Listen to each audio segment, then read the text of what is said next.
తీపిస్తా 10 లక్షలు పెట్టి నేను మామయ్య కంట్లో తీపిస్తా. మంచిగా ఉంది వాతావరణం.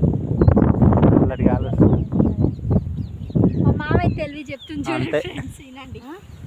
అంతే అమ్మా. మరి మామయ్య ఏడ కలుస్తాడు అన్న లేడు ఇప్పుడు. ఉన్నాడట బండి అది ప్రతిశాల తోలుతుండట. వద్దులే ఇక బయట నాడు వదిలేసి. కళ్ళు పోస్తాడు ఇక్కడ ఇప్పుడు ఎక్కడిది సైదులు ఎక్కుతాడే.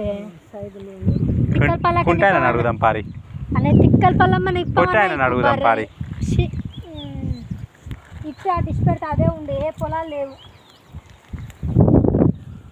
తిక్కల పల్లమ్మ ఒక్కదానికి పెట్టినా ఊరిక అనకుషా అవునా చిన్నమ్మా తిక్కల పల్లమ్మ అంటావు.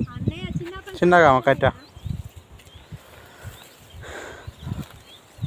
అన్న అక్క అన్న నాలే లాస్ట్కి అన్నాడుగా నాతోటి నాకు మూలమార్త కాడన్నారట. మూలమార్త కాడ అదే గింతంతేమో గింతంత ఆరకుండా ట్రాక్టర్ తిరిగే మందం అదే. ఆ మడి కానించి ఈ మడి కాడి మాట్లాడితే వాన అయితే అందుకోవద్దు మనం ఇంటికి పోయేసరికి.